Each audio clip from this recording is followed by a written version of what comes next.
नमस्कार दोस्तों, आपका स्वागत है हमारे YouTube चैनल पर। अगर आपने अब तक हमारे चैनल को सब्सक्राइब नहीं किया तो सब्सक्राइब कर लें। आज की कहानी है लड़की क्यों कहती थी ऐसा।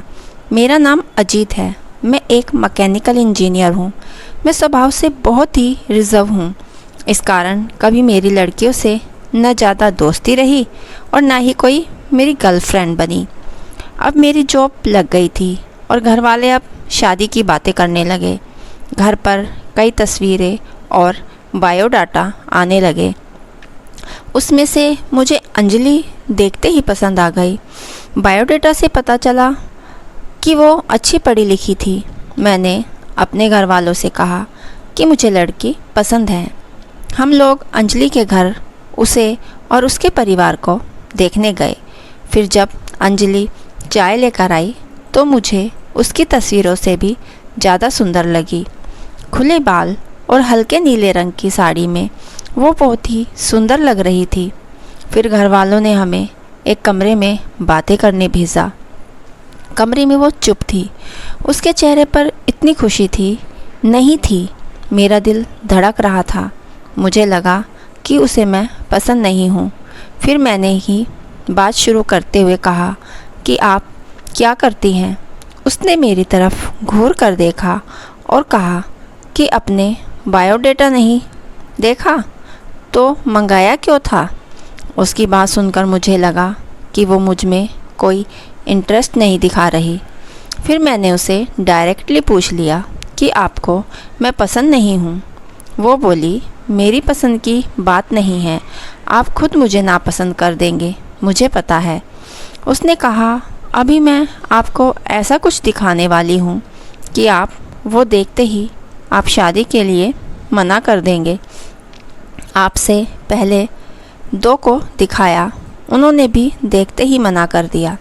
यह कहकर उसने अपने खुले बाल जो पीछे थे उनको आगे किया। इतने में ही कमरे के बाहर से आवाज़ आ गई और उसकी माँ कमरे में आ गई। शायद उन्हें भी पता था कि वो हर लड़के के साथ ऐसी ही बातें करती है और कुछ बताती है। उसकी मम्मी ने कहा, चलिए बाहर सब आपका इंतज़ार कर रहे हैं। अंजलि ने अपनी माँ की तरफ देखा। मैं बाहर आ गया और बाहर मेरी माँ और पिता, जिन्हें भी मेरी शादी की जल्दी थी, वो भी मेरे मुंह से बस हाँ सुनना ही चाहते थे। मेरे आते ही मेरी माँ मुझे बाहर ले गई और पूछा कि क्या तुम्हें लड़की पसंद है। मैं मना नहीं कर पाया, लेकिन एक बात मुझे खटक रही थी कि आखिर वो क्या बताने वाली थी। उसकी मम्मी जिस तरह से जल्दी से कमरे में आई, मुझे बाहर ले गई।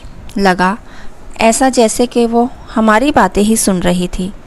मैंने शादी के लिए हाँ कर दी। मेरे घर वालों ने उन्हें हाँ में जवाब दे दिया, लेकिन अब मैं एक दुविधा में था कि मैं क्या करूं। मैंने उससे बात करना चाहा। मैंने उससे नंबर नहीं मांगा था। मैंने अपनी मम्मी को कहा कि आप बात करें और उसका नंबर ले लें। मम्मी ने अंजलि की मम्मी से फ़ोन पर बात की और अंजलि का नंबर मांगा, लेकिन उन्होंने यह कहकर मना कर दिया कि अंजलि का फ़ोन अभी ख़राब है। मम्मी यह भी कह रही थी कि वो लोग शादी के लिए जल्दी कर रहे हैं। इन सब बातों से मेरे मन में कुछ अजीब सवाल आने लगे। एक शाम जब मैं ऑफिस में था तब मुझे एक अननोन नंबर से कॉल आता है। फ़ोन रिसीव किया तो अंजलि थी। वो बोली कि मम्मी ने मेरा फ़ोन ले लिया है। मैं कुछ बहाना करके अपनी फ्रेंड के रूम पर आई हूँ। उसी के नंबर से फ़ोन पर बात कर रही हूँ। क्या तुम मुझे अभी मिल सकते हो? मुझे वैसे भी उससे मिलना था। अंजलि के बताए एड्रेस पर मैं जल्दी से पहुँचा तो उसकी फ्रेंड का रूम था। मैंने जाते ही पूछा, उस दिन की बात अधूरी रह गई थी और तुम्हारी मम्मी तुम पर नज़र क्यों रख रही थी? अंजलि बोली, मैं तुम्हें कुछ दिखाना चाहती हूँ। उसके बाद तुम्हारे सारे सवालों के जवाब तुम्हें मिल जाएंगे। अंजलि आज भी बाल खोल कर आई थी। वो पीछे मुड़ी और अपने खुले बालों को पीठ से आगे की ओर किया। तब मुझे पता चला कि वो क्या दिखाना चाहती थी। उसकी गर्दन पर एक टैटू था, सुयश नाम का। अंजलि बोली कि मैं एक लड़के से प्यार करती थी और हम दोनों शादी भी करना चाहते थे। मैंने उसी के नाम का टैटू करवाया था। यह बात मैंने अपने घर वालों को भी बताई थी और वो भी तैयार हो गए थे, लेकिन सुयश ने मुझे चीट किया। वो मेरे अलावा भी किसी और को डेट कर रहा था और वो लड़की पैसे वाली थी, इसलिए उसने मुझे छोड़ दिया। तब से मुझे शादी और लड़कों से नफ़रत हो गई। उस लड़के को मैंने बहुत प्यार किया, लेकिन उसने मुझे धोखा दिया। तुमने पहले भी 2 लड़कों को मैंने टैटू दिखाया और उन्होंने सच जानकर शादी के लिए मना कर दिया। मम्मी इसलिए मुझ पर नज़र रख रही थी कि मैं तुम्हें भी कहीं सच ना बता दूं। लेकिन मैं लड़कों की तरह नहीं हूँ। मैं नई ज़िंदगी की शुरुआत सच के साथ करना चाहती हूँ। मैं सुनकर सोच में पड़ गया कि जिसको प्यार मिलता है उसे प्यार की कद्र नहीं होती।